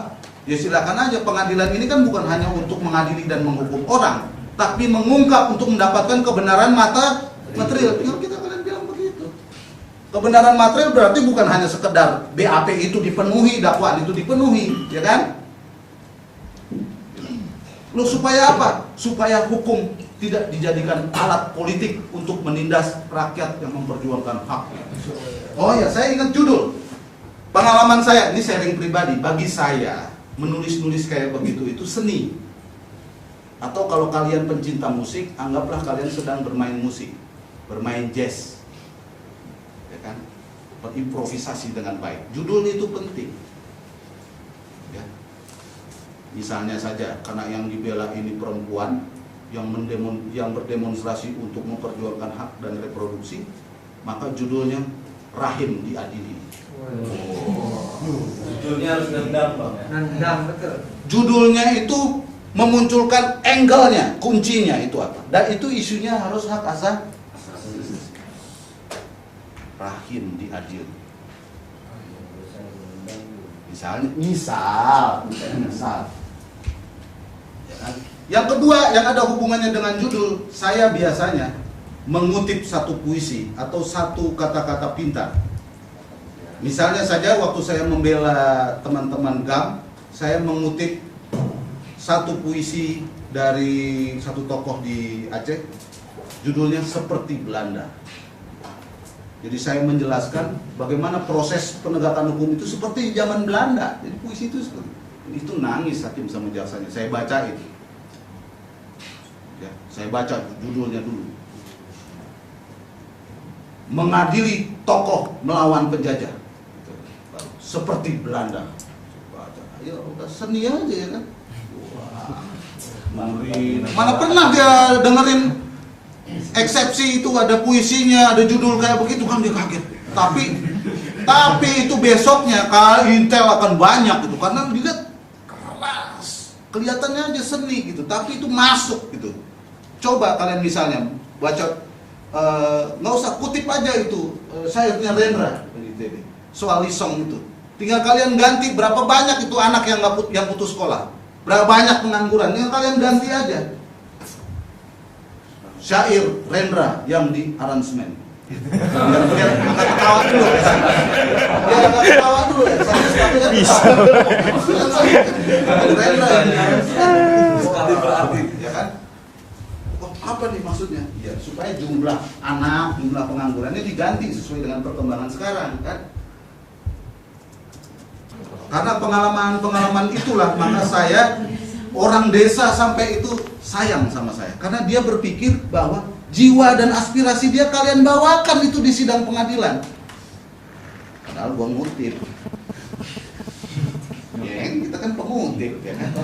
Sebelum pengutip kita. Ya, pada serius lu mulai pada serius sih soalnya. Ya kan? Nah, itu penting. Jadi bagi saya itu seni. Ya, seni. Ya. Dan kalian ingat, dari segi keilmuan, apabila kalian mampu mengutip atau masuk pada bahasa-bahasa kebudayaan atau bahasa-bahasa seni, maka kalian sebenarnya masuk pada jantung perasaan rakyat itu sendiri. Nah, tinggal kita poles kuhab dan perasaan rakyat itu, kita poles jadi seni. Apakah itu di eksepsi atau di pledoi. Nah, kalau kalian merasa bahwa itu substansi, maksud saya keterlaluan, maka harus diskusi dengan klien dan diskusi dengan organisasi supporting. Ya kan biasanya kita tim itu kan ada yang support untuk mengambil langkah-langkah non litigasi. Misalnya apa? Misalnya si terdakwa tidak mau sidang, menunggu pengajuan atau putusan banding yang diajukan oleh tim penasihat hukumnya atas eksepsi yang diajukan. Nah, wartawan kan akan tanya, kenapa itu begitu mendasar? Nah, jelasin dah. Itu kalau tertutup. Mau yang terbuka? Nah, yang terbuka itu butuh skenario agak canggih. Lihat kapasitas si klien. Kalau si klien ternyata bisa bermain di panggung, maka dia hadir sidang, tapi dia pidato. Saya tidak menghadiri sidang ini karena sidang ini sidang brengsek karena menutupi penyiksaan ini. Maka dengan ini saya walk out sambil menunggu putusan pengadilan tinggi. Keluar. Si lawyernya, wah belakang jagain maksudnya supaya nggak dipukulin polisi kan bisa, ya kan? Tenang, ya, bikin ribut bahkan. Itu nggak contempt of court. Silakan you contempt of court. Baru kita bilang mana yang lebih contempt of court, menyiksa orang dengan melanggar KUHP atau orang yang merasa dirinya ditindas tapi prosedur ini tidak mengcover dia. Makin diadili makin bagus, makin naik isunya. Iya dong. Jelas Orang-orangnya ya. gitu. Si lawyer juga harus pintar itunya. Klien saya merasa ini penting sebagai titik tolak penegakan hukum di Indonesia. Wah, rasanya dia.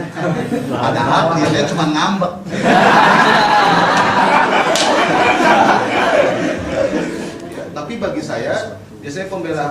hal-hal yang substansi itu penting. Misalnya, klien kalian udah ditangkap, kalian sudah besuk, setelah dibesuk malamnya dipukulin. Ya kan? Nah, tinggal lihat kemampuannya. Jadi kalau kemampuan klienmu lemah sekali, maka harus advokat yang agak aktif. Ya kan? Ya, misalnya mengajukan banding dengan melakukan prosesi demonstrasi. Ya kan? Main dah di situ, ya kan? Pidato apa-apa, ya udahlah. Ya kan? Gitu. Itu harus dilatih. Artikulasi. Karena kalau kalian sidang di MK juga begitu kan nanti berdebat. Arah pengadilan kan dinamis sekarang, nggak pasif gitu loh. Ya, kalau kalian mengacu pada internasional sekarang, sidang semua dinamis. Kenapa? Kalau dinamis diuji gitu loh. Kalau mulai pasif, tertutup, diam-diam, bau busuk biasanya. Jadi ada kecenderungannya begitu. Jadi latihlah, artikulasi itu penting. Ya. Nah disitulah kalau kalian jago, biasanya advokat yang jago pada waktu dia orasi, bahasa rakyat dia keluarin. Cas. Ya. Misalnya di waktu saya demonstrasi di Pengadilan Tata Usaha Negara, ya. Kita bilang pengadilan liar, nah, orang langsung naik tuh. Ini kita hancurin nggak? Udah gitu, udah. Nggak terserah kalian. Ya, kan? Itu teknik ya, mengolah. Karena itu tadi saya selain kuhab, perspektifnya saya harus kasih lihat supaya atmosfernya kalian terasa ya. Oh ini loh persoalannya. Oh secara sistemik ini. Kalau kuhabnya ya begitu, lo bolak-balik ya kuhab ya begitu. Lo mau belajar di bawah pohon asem sama belajar di kolong jembatan sama di fakultas hukum pakai AC ya itu kuhab. Sama aja. Bang, Ya. satu bang.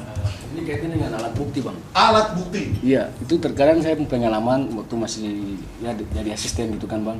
Itu terkadang kejebak sama barang bukti bang. Karena barang bukti kan ini ditemukan pada saat kejadian, beda dengan alat bukti itu kan.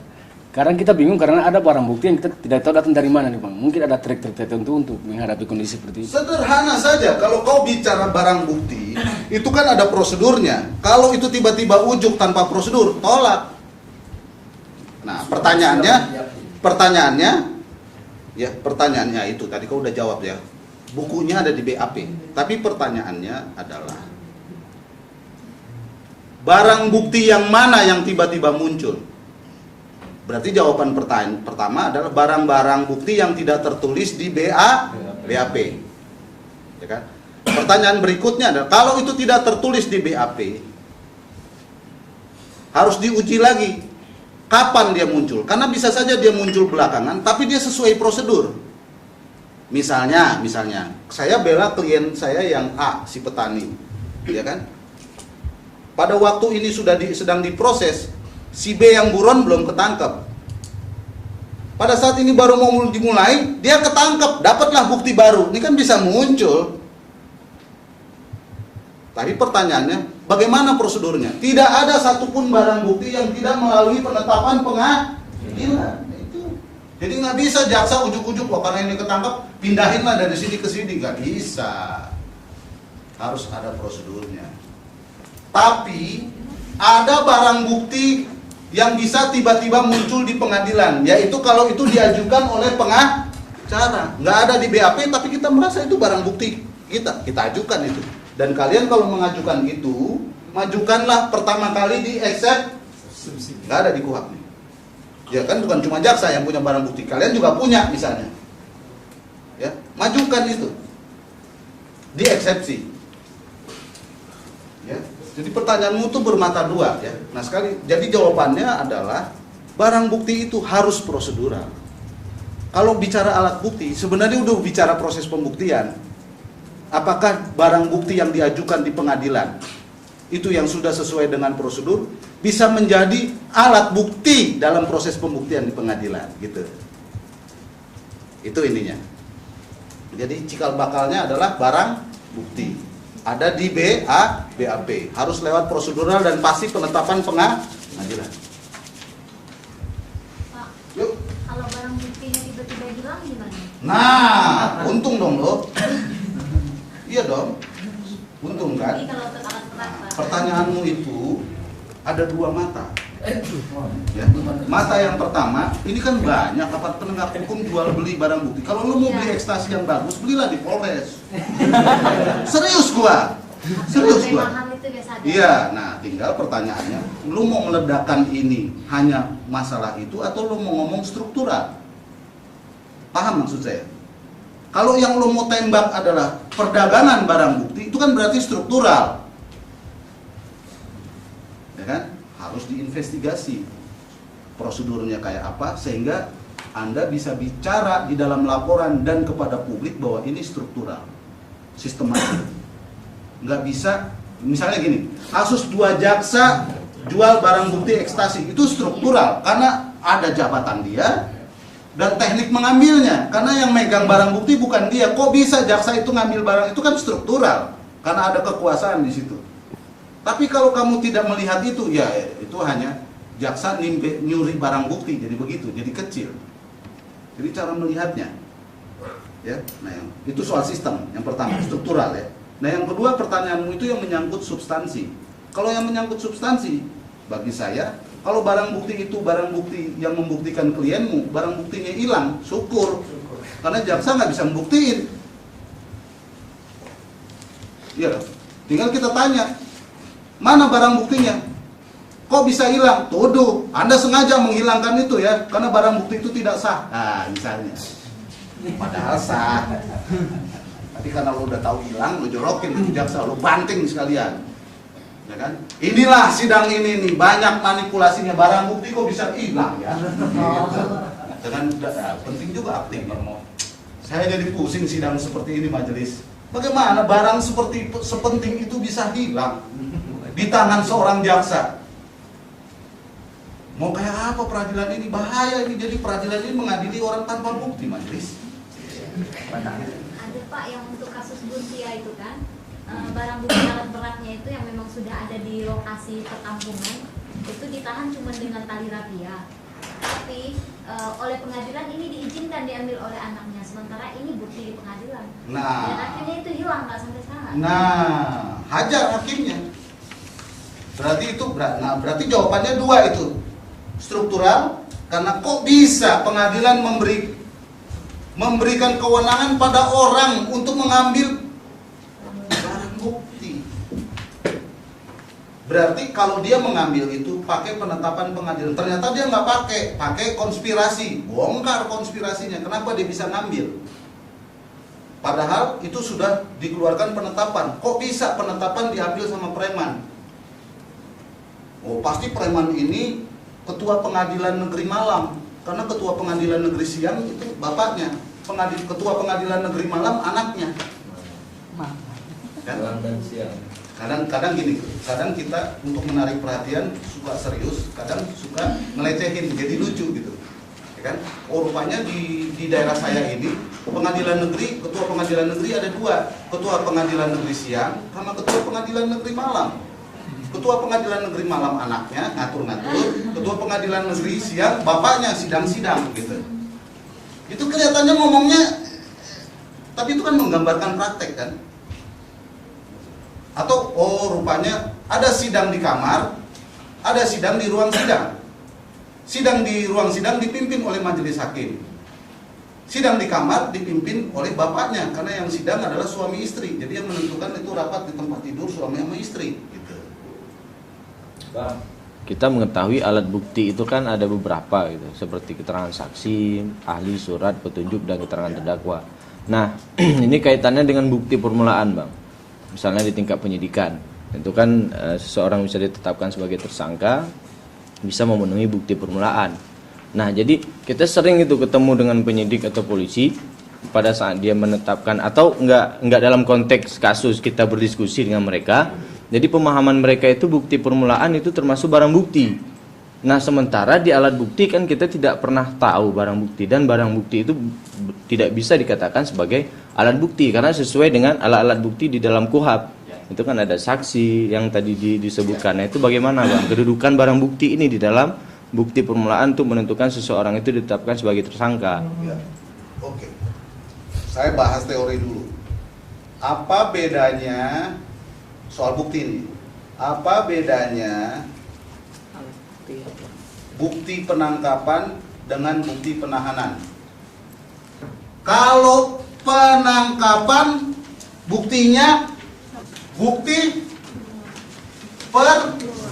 permulaan, buntutnya sama, bukti permulaan yang cukup, bahasa kuhabnya. Apa aja bukti permulaan yang cukup? Tidak ada penjelasan, tapi biasanya itu dia 2. Tapi polisi biasanya mengandalkan apa? Laporan 1, yang kedua keterangan saksi. Dia gitu main minimal. Padahal sebenarnya dia pegang adalah laporan intelijen, cuma dia nggak tunjukin. Nah, kalau orang ditahan, dia harus baca hukum niatin gua. Hah? Kalau orang boleh ditahan kalau Hasil penyidikan. no Hasil penyidikan dan teori, ini teori. Bukti yang cukup. Nah, bukti permulaan yang cukup sama bukti yang cukup. Nah, di situ di surat itu baik penangkapan dan penahanan dikatakan dia punya bukti permulaan yang cukup untuk nangkep orang dia boleh sesuai KUHP. Nahan orang nggak boleh karena dia harus mengatakan bukti yang cukup. Enggak. tapi di pertimbangan kan udah dijelasin, masuk nggak? Iya, tapi di Karena situ di sini- dua-duanya ditulis bukti permulaan yang cukup. Ya. Di baik penangkapan maupun Ini sama penahanan. sih. Jadi kesalahannya ada di soal penahanan, penangkapannya enggak. Tapi pertanyaannya bukti permulaan yang cukup tadi kalian sudah jawab. Sekarang bukti yang cukup itu apa? Dia tidak bisa hanya laporan dan keterangan saksi. Harus ada bukti yang lain dari antara sekian itu. Maka biasanya kalau itu menyangkut poster dan statement, biasanya di situ ada keterangan bahasa. Kalau nggak ahli bahasa, ahli politik. Pasti itu. Dalam kasus-kasus politik kalau yang dipersoalkan spanduk atau statement atau omonganmu di media massa, pasti dia undang saksi ahli. Supaya bisa menahan. Kalau misalkan seorang terdakwa dibuatkan berita acara pemeriksaan, ya, kemudian setelah selesai dia baca BAP itu tidak sesuai dengan keinginan dia, boleh nggak dia menolak? Kalau dia menolak, apa prosedurnya? Bikin BAP penolakan. Nah, kalau tersangka aja bisa nulis BAP, apalagi pendampingnya yang nggak ada diatur di KUHP. Kalau misalkan kalian penakut, ya bikinlah BAP penolakan dari pengacara, walaupun itu udah jadi kelihatan bodoh. Gitu. Kalau mau main analogi, ya kan terdakwa aja boleh punya hak ingkar, hak diam, dan hak menolak BAP. Di situ ditulis. Karena itu hati-hati. Pelajaran yang harus kalian katakan kepada klien pada waktu diperiksa itu hati-hati, kata demi kata diperiksa. Kalau itu tidak sesuai, coret. Karena itu penting pengacara bawa pulpen. Kenapa? Karena kalau misalkan, jadi jangan kalian ngomong, si klien itu ngomong lisan, ini ganti, enggak. Begitu, seret gitu kayak dosen kejam yang skripsi. Begitu udah dicoret kan berarti tidak setuju. Iya dong. Tapi kalau lisan-lisan aja, lo apa buktinya? Gitu loh. Ini teknik, ini coret, seret. Bila perlu coret, tulis apa yang Anda kehendaki. Nggak berkutik dia. Ya, itu. Jadi BAP saja bisa ditolak kalau nggak sesuai. Karena sesuai dengan KUHP, harusnya apa yang dikatakan oleh tersangka itu yang ditulis, bukan mau-maunya mentang-mentang dia kuasai laptop terus dia yang ngarang-ngarang. Sebelum saksi ini ada kasus sudah berapa minggu lah tidak jalan gitu. Karena ada kasus pembunuhan, Pak. Pembunuhan. Tapi ya rapi juga pembunuhannya. Pihak polisi itu kiblatnya dari pihak dokter yang memvisum itu pasien atau korban. Dari dokter itu sendiri tidak mengatakan itu pembunuhan gitu. Padahal jelas-jelas walaupun dilihat oleh kasat mata telanjang begini, itu adalah bentuk-bentuk kekerasan, baik benda tumpul maupun benda senjata tajam gitu. bagaimana kira-kira jalan keluar bagi kita gitu. Iya. You pegang visumnya nggak? Kalau you nggak pegang visum, terus berdebat sama orang yang punya visum, you katanya, ya pasti kalah terus. Pertanyaan pertama, kalau pembunuhan itu pasti orang mati kan? Ya dong, mati kan? Ya. Nah, pertanyaan pertama, dia mati karena apa? Pukulan ada 100, tusukan ada 50. Tusukan yang mana yang mematikan? Pukulan yang mana yang mematikan?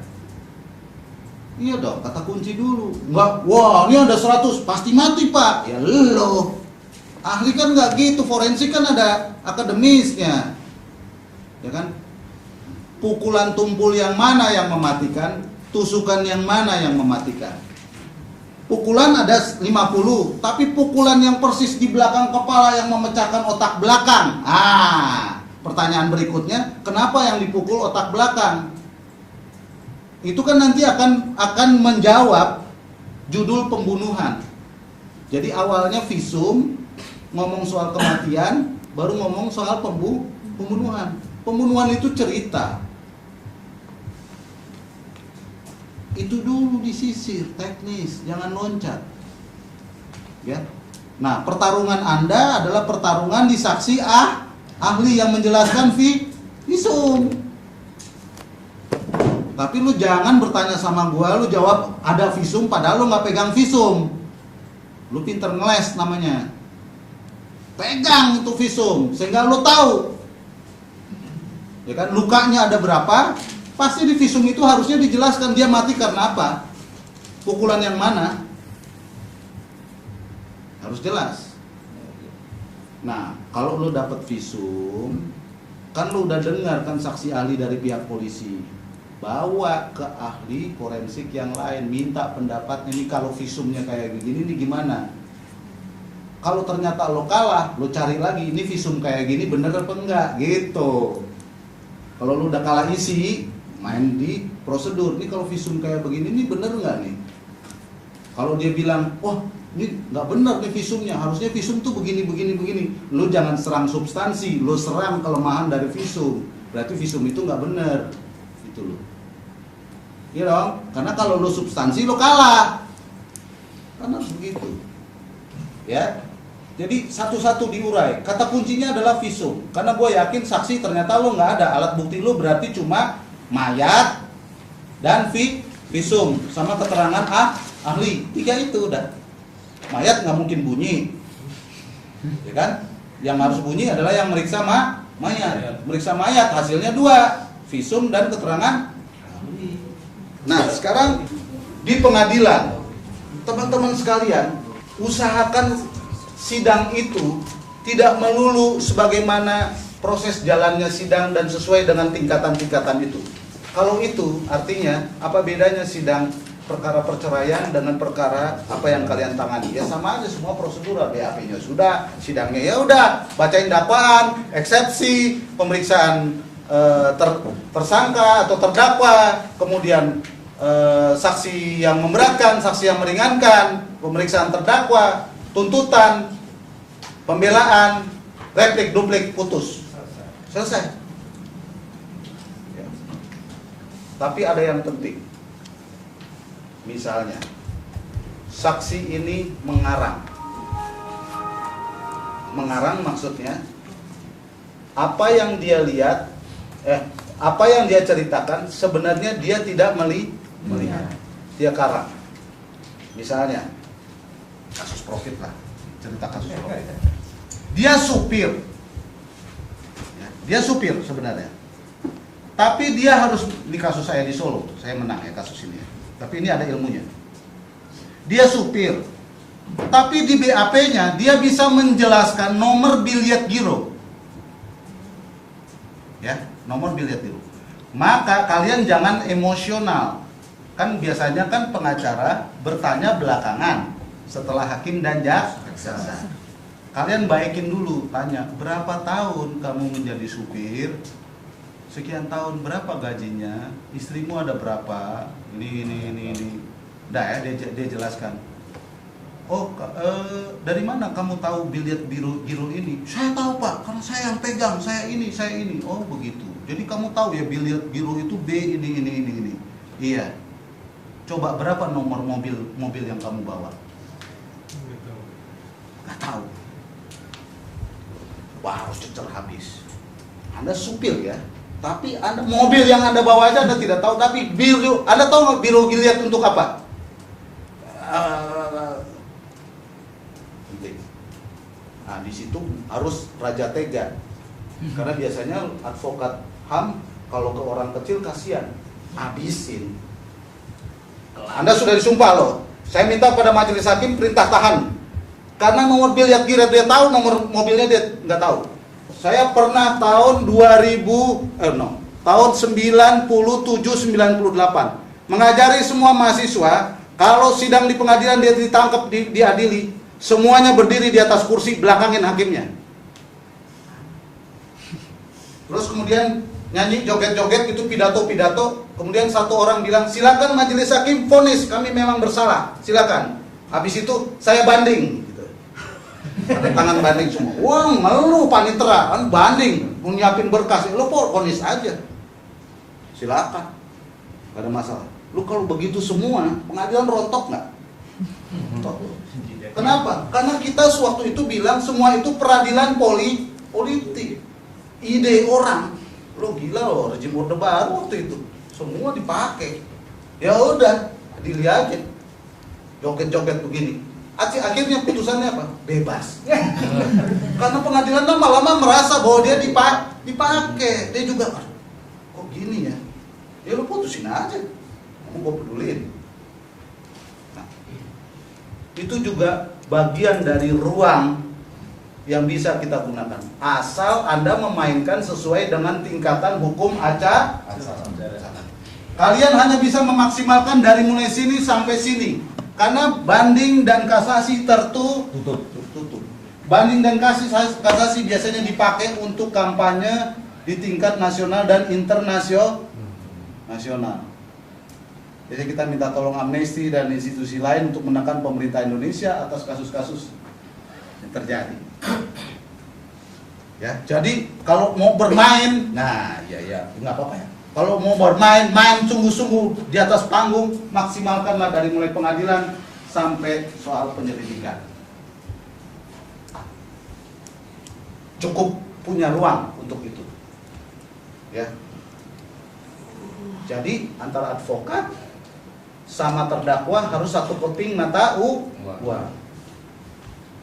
Jadi kalau terdakwanya udah radikal, lo harus lebih radikal. Ya kan? Ini terdakwanya main, advokatnya enggak. Ya lama-lama lu cabut kuasanya. Ya dia udah mau mongkok makan, janganlah, ini belum bulan puasa soalnya. Nah, ya.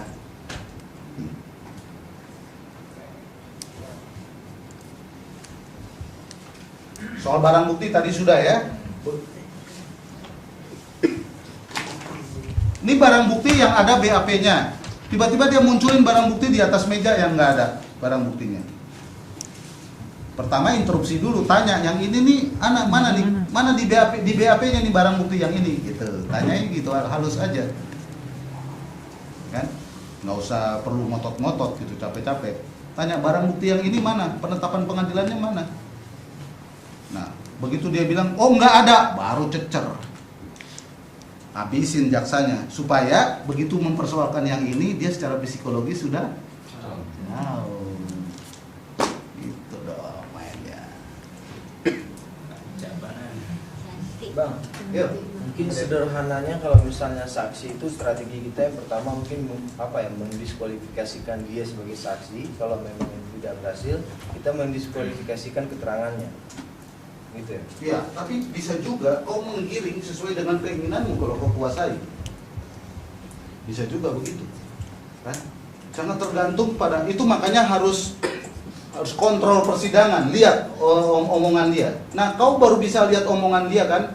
Salah satu bandingannya adalah antara omongan dengan BAP. Karena BAP dia itu kan dasarnya dakwaan. Nah, padahal di KUHP adalah apa yang dia katakan di dalam persidangan. persidangan itulah yang menjadi alat bukti. Nah di situ kau mainkan. Kadang-kadang jaksanya nakal, sebelum sidang dia bilang, apakah ini tanda tangan saudara? Nah, gitu.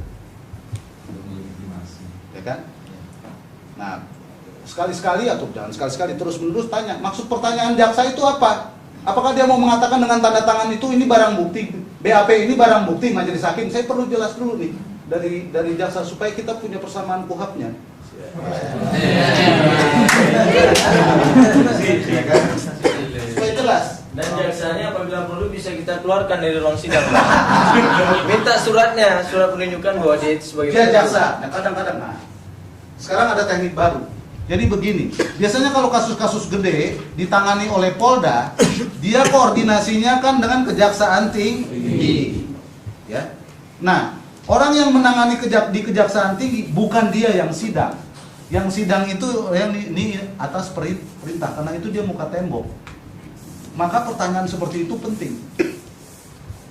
Anda ini jaksa yang memang ditunjuk atau jaksa boneka, jadi dia bisa marah. Ya kan? Loh kenapa begitu? Ya majelis sekarang nih makin sering yang melakukan siapa, yang bertanggung jawab siapa.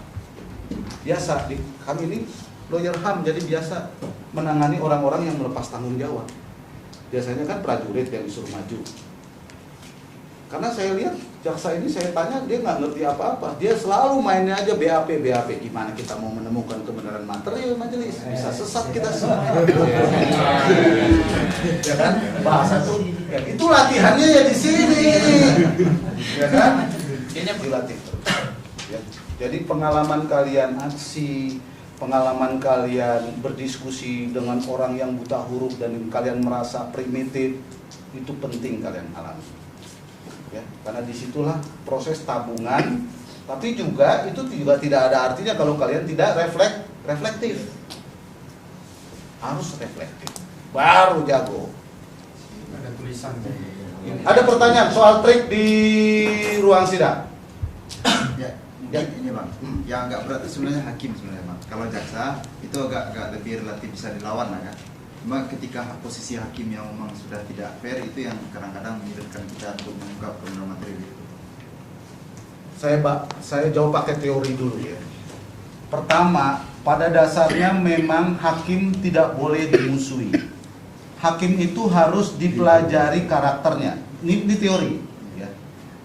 Tapi kan banyak kasus-kasus rakyat, hakim ini juga sudah terkontaminasi karena dia pernah menghadiri rapat koordinasi, ya kan? Apa yang namanya muspida, muspika, apa segala macam.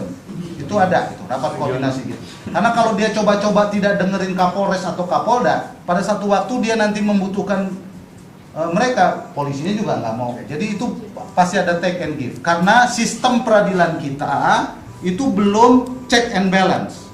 Jadi jaksa masih dianggap anak kandungnya hakim. Gitu. Kadang-kadang hakimnya mengambil alih apa yang menjadi tanggung jawab jaksa. Ya. Jadi itu memang problem. Karena itu kita harus memperjuangkan bahwa kita ini aparat penegak hukum, karena itu sistemnya harus check and balance system. Jaksa dan kita berada pada posisi yang sama, hakim berada pada posisi yang berbeda. Ya. Bukan berarti jaksa koordinasi dengan hakim terus kita nggak punya jalur koordinasi, nggak benar itu. Itu kuhapnya harus dirubah. Ya. Karena intinya adalah seluruh langkah penegakan hukum harus bisa diuji di forum pengadilan. Jangan kasih satupun hak prerogatif kepada aparat penegak hukum. Kalau dikasih maka akan jualan, pasti di mana-mana. Begitu itu tidak bisa diuji dan dipertanggungjawabkan, artinya apa? Kalau tidak ada proses transparansi dan akuntabilitas dan itu forumnya terbuka, maka biasanya di situ akan ada pasar gelap keadilan, kira-kira gitu lah. Ya kalau ngomong sama media begitu, ya, pasar gelap keadilan yang berbau busuk, lebih busuk dari pasar ikan. Ya, karena bau bangke di situ. Nah, jadi prosesnya itu. Nah, yang perlu saya harus menjelaskan karena banyak aktivis main tabrak. Ini hakim udah nggak benar. saya mau menjelaskan cara berpikir hakim menurut versi saya yang saya pelajari, gitu ya. Kalau memang dari awal ini mau dijadiin panggung, tabrak terus saja hakimnya, hajar, bila perlu laporin ke hakim pengawas dan lain sebagainya, ya. Supaya yang kita laporkan bukan hanya polisi dan jaksa, tapi peradilannya juga peradilan politik yang sesat, ya. Peradilan politik yang sesat. Yang kedua yang perlu saya harus jelaskan begini. Biasanya hakim itu selalu pikirannya formal legalistik, pasti positivistik. Karena itu dia akan kejar unsur. Unsur itu ada hubungannya dengan barang bukti dan alat bukti. Maka bertarunglah di situ. Bertarung di situ. Ya. Nah, yang ketiga yang saya mau katakan juga adalah bahwa setelah dia unsur-unsur, ini ada hal yang kita tidak bisa intervensi. Karena ini wilayah abu-abu, sama seperti waktu penangkapan dan penahanan, hak prerogatif dari polisi. Yaitu apa yang namanya keyakinan hakim, itu susahnya. Nah, untuk menghancurkan keyakinan hakim, itulah kalian harus membutuhkan dua institusi. Pertama, laporin ke komisi yudisial. Kedua, main sama wartawan supaya wartawannya mewawancarai langsung hakimnya. Apa yang mau diwawancarai, kalian kasih puding dong ke wartawannya. Misalnya soal keterangan saksi atau barang bukti itu yang nggak jelas, ya kalian bikin tertulis atau bila perlu di briefing wartawannya, dia kejar hakimnya. Sehingga hakimnya mau nggak mau merasa bahwa dia dikontrol oleh orang lain. Kan di situ letak ininya, letak slipnya, kan? Ya pasti dia akan berlindung di balik keyakinan hakim, sama kayak polisi. Itu kan hak prerogatif polisi, ya kan? Apa yang namanya keyakinan hakim, main di situ. Nah problemnya adalah kita baru saja kalah dengan dipangkasnya kewenangan komisi yudisial. Akhirnya jadi Yudi dan Sial. Tapi biasanya kalau kita laporkan itu secara terbuka, dia juga hati-hati kok. Dia juga hati-hati. Ya, jadi itu teknik yang bisa dicoba dilakukan. Karena itu mari kita sama-sama menggempur hakim supaya makin banyak hakim yang terbuka ditindak. Karena sekarang penindakan kayak kemarin diumumkan ada 11 hakim, namanya tidak diumumkan. Itu penting juga untuk memperlihatkan bahwa hakim pun bisa disentuh. Karena dalam proses penegakan hukum, dan itu asas hukum pidana, pagar makan tanaman hukumannya harus lebih berat. Itu prinsip. Ini enggak, pagar makan tanaman makin susah kan gitu. Malah pelapornya malah yang kena. Nah, kan? Budaya kita masih begitu. Nah, itu harus kita lawan. Dalam sistem demokrasi yang seperti sekarang ini, di mana seluruh pemilihan menggunakan uang, maka salah satu yang paling buruk terkena kontaminasi itu adalah penegakan hukum. Itu yang paling buruk. Coba lihat angkanya. Antara angka ngurus kasus dengan angka pencalonan camat dan bupati, itu fantastik. Bagi aktivis kalian fantastik kan? Saya terima membela kasus korupsi sekali dibayar 300 juta aja saya udah bilang fantastik. Tapi dari segi pasar itu sangat kecil, 300 juta. Sangat kecil. Itu nggak ditawar. Nah, ya kita akan mengalami itu. Nah, tapi kita akan lebih kuat, lebih dalam gitu, nggak ikut-ikutan. Kalau kita sungguh mendalami seperti pertanyaan-pertanyaan teman-teman itu tadi, ya masuk ke hal yang lebih dalam. Jangan takut masuk. Begitu juga dengan bikin gugatan. Jangan lo bikin gugatan datang tinggal, datang tinggal. Jangan begitu. Bikin pembelaan juga begitu. Kalau begitu kualitas lu kualitas tempe udahlah parah. Kalau bisa duduk sebelum selesai sampai kalian pernah pesawatnya mau jatuh nggak? Itu kan keluar tuh. Keringet yang nggak pernah keluar, bukan kayak keringet biasa, keringet ketakutan gitu. Nah, rasainlah sampai kayak begitu. Dengan begitu, besoknya akan lebih enteng, akan lebih mahir. Tapi kalau nggak pernah melakukan itu, mentok tinggal, baca obscure libel semua. Ya kan? Nah, jangan begitu. Yang mental itu yang harus terus dilakukan. Pasti kalian akan jenuh gitu ya, karena kok kalah terus. Saya ini kan kalah terus. Lagunya aja kayak menang. Ya kan? Kalah terus, saya bener. Kalah terus. Coba yang menang apa sih? Yang bela Megawati kan kalah, tapi dia jadi presiden seolah-olah menang. Bela Gus Dur kalah, seolah-olah menang. Bela Sanana kalah, seolah-olah 20 tahun seumur hidup gimana? Ya kan? Nah, tapi dari seluruh peperangan, pertempurannya kita coba maksimalkan dan kita menangkan. Nah, teman-teman sekalian, memang sekarang ini ada situasi yang transisional buruk soal posisi jaksa. Jaksa itu bukan hanya jadi pengacara KPU sekarang, tapi jaksa udah jadi konsultan hukum beberapa perusahaan BUMN. Misalnya, kalian periksa, jaksa jadi konsultan hukumnya PLN karena dia bilang dia pengacara negara. Itu udah kacau. Udah kacau.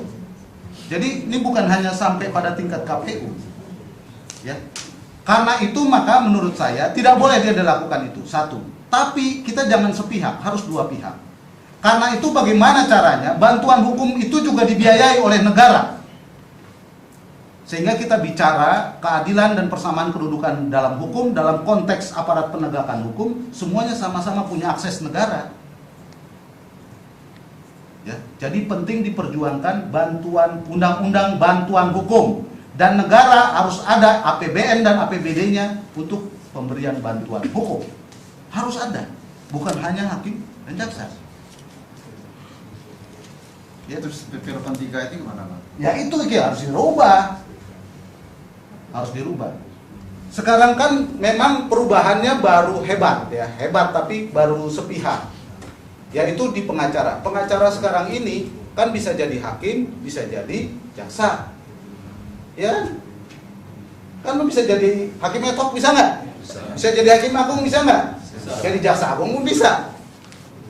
Dan hanya pengacara lah yang bisa sebelum kasus muncul sampai kasus diputus, dia terlibat terus. Polisi cuma sampai sini, jaksa cuma sampai sini, hakim cuma sampai sini, pengacara, borong semua, ya kan? Karena itu harus dibangun sistemnya supaya terpisah antara hakim, jaksa, dan pengacara. Jangan ini koordinasi dengan alasan sama-sama pegawai negeri. Nggak benar.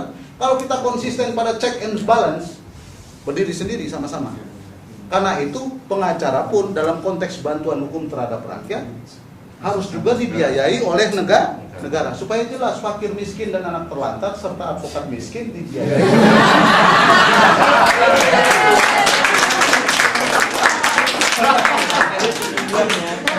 Ini emang advokat miskin semua nih. Dalam. Jadi advokat miskin, Bang. Advokat orang miskin. Kita usir mana-mana pasal 34. Ya, jadi pasal 34 itu harus dibuat undang-undang pelaksanaannya. Jadi memang dari segi aparat penegak hukum harus dibangun lagi sistemnya, terutama dalam konteks proses peradilan, ya kan? Karena tidak hanya bisa menempatkan lawyer sebagai penegak hukum selesai di situ, tapi masing-masing itu bagaimana posisinya dalam integrated criminal justice system. Itu bagaimana? Tapi prinsipnya adalah semua tingkatan langkah hukum itu harus transparan dan akuntabel dan harus bisa diuji lewat forum-forum yang terbuka untuk umum. Itu penting. Kalau enggak, maka yang ada adalah kantong-kantong pasar gelap keadilan. Terima kasih teman-teman, saya mohon maaf kalau ada kesalahan. Sukses.